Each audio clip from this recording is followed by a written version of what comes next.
Soma's baking and cooking থেকে আমি সোমা বলছি। আজ আপনাদের সাথে শেয়ার করছি সম্পূর্ণ নিরামিষ পদ্ধতিতে একটা পনিরের রেসিপি। যে কোনো নিরামিষের দিনে কিন্তু এটা বানিয়ে নিতে পারেন। পনিরটা মেনলি টমেটো গ্রেভি এবং কিশমিশ বাটার উপরে করেছি। তাহলে চলুন আরো কি কি মশলা অ্যাড করলাম দেখা যাক। গ্যাসে একটা কড়াই বসালাম, সাদা তেল দিচ্ছি। তেলটা গরম হয়ে গিয়েছে। এখানে 250 গ্রাম পনির কিউব করে কেটে নিয়েছি। পনিরটা আগে হালকা করে ভেজে নেব।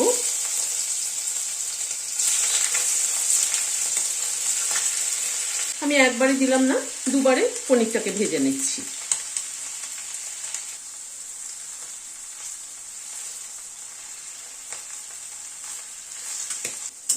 পনিরটাকে হালকা করে ভেজে তুলে নিচ্ছি।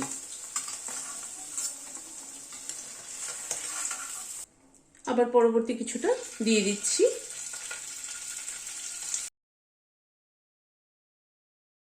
এই পনিরটাকেও ভেজে তুলে নিচ্ছি।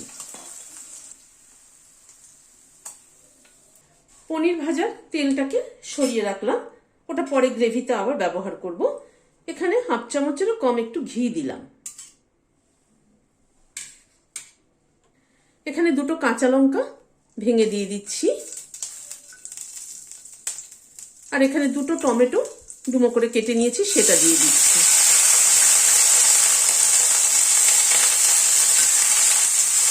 ঘিতে এই টমেটো আর কাঁচা লঙ্কাটা একটুখানি হালকা করে সতে করে নেব, নিয়ে এটাকে পেস্ট করে নেব। তাতে কিন্তু ফ্লেভারটা দারুণ ভালো হবে। আমি তেলেও ফ্রাই করতে পারতাম, পনির ভাজার যে তেলটা ছিল তাতেও আমি করে নিতে পারতাম, কিন্তু ঘি দিলাম এই কারণেই যে ফ্লেভারটা ভালো হওয়ার জন্য।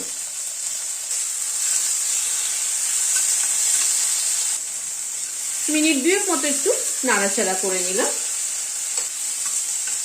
এবার নামিয়ে নিচ্ছি। এটা একটু ঠান্ডা করে নিয়ে গ্রাইন্ডিং জারে দিয়ে একটা পেস্ট তৈরি করে নিচ্ছি। পনির ভাজার তেলটা দিয়ে দিলাম, আবার সাথে 1/2 চামচ ঘি দিয়ে দিলাম। 1/2 চামচ মতো মেথি ফোড়নে দিলাম। গ্যাসের ফ্লেমটাকে কমিয়ে দিলাম। মেথিটা ভালো মতো ক্র্যাক করতে হবে।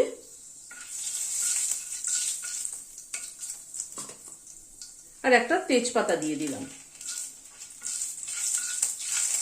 মেথির গন্ধটা যেন ভালো মতো গ্রেভিতে আসে।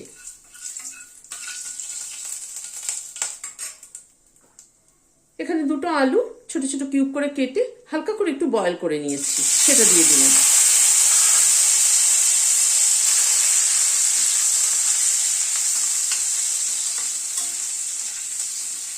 আগে একটু আলুটাকে ভেজে নেব। অল্প একটু নুন দিয়ে দিলাম। আলুটাকে মিনিট 2 একটুখানি ভেজে নিলাম।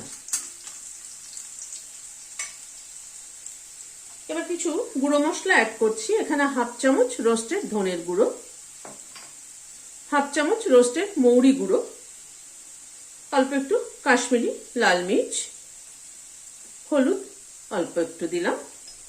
একটু গরম জল দিচ্ছি মশলাটাকে কষানোর জন্য। 1/2 চামচ নুন দিয়ে দিলাম।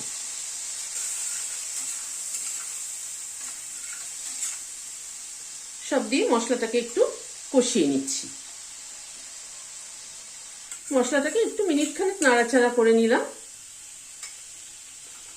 1/2 চামচ আদা বাটা দিলাম।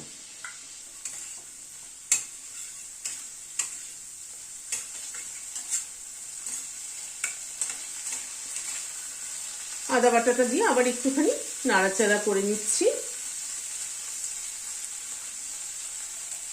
এবারে টমেটো কাঁচা লঙ্কার পেস্টটা সেটা দিয়ে দিলাম।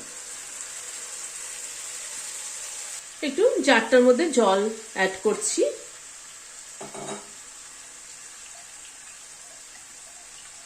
জারটাকে ধুয়ে জলটা দিয়ে দিলাম।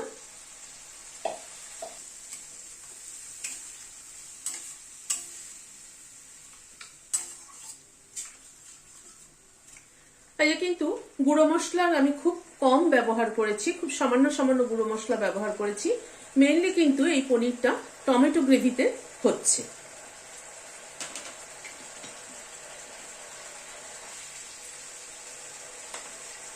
খানিকটা ফ্রেশ কড়াইশুঁটি দিয়ে দিলাম।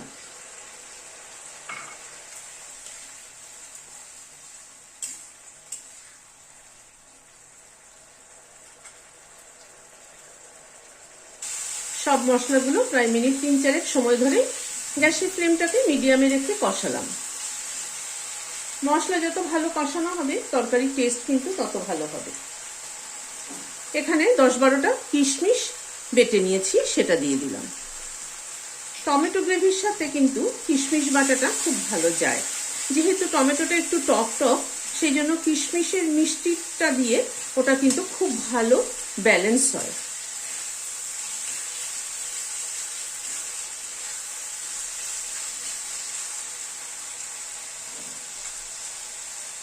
কিশমিশ বাটাটা দিয়ে অল্প একটু নাড়াচাড়া করে নিলাম, মিনিট খানেক একটুখানি।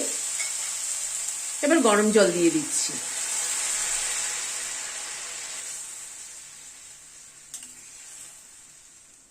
ঝোলটা একটু ফুটে উঠুক।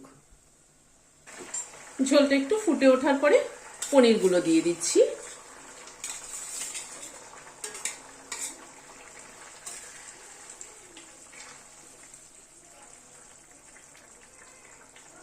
পনিরটা একটু ঝোলের মধ্যে ফুটে উঠুক।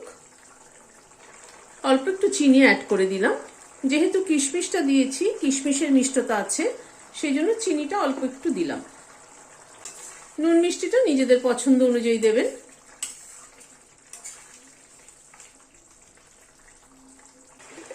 পনিরটা মিনিট 2 মতো ঝোলের মধ্যে ফুটে উঠল। 1/4 টিস্পুন গরম মশলা ছড়িয়ে দিলাম। গরম মশলাটা মিশিয়ে দিয়ে গ্যাসটা বন্ধ করে দিলাম, দিয়ে ঢেকে দিচ্ছি। Standing time 5 minute. এই পনিরটা কিন্তু ভাত, রুটি, পোলাও, ফ্রাইড রাইস সবের সাথেই ভীষণ ভালো যায়। আপনাদের কেমন লাগলো আমাকে জানাবেন। যদি ভালো লাগে একটা লাইক এবং সাবস্ক্রাইব করার অনুরোধ রইল। আজ তাহলে এখানে শেষ করছি। নমস্কার।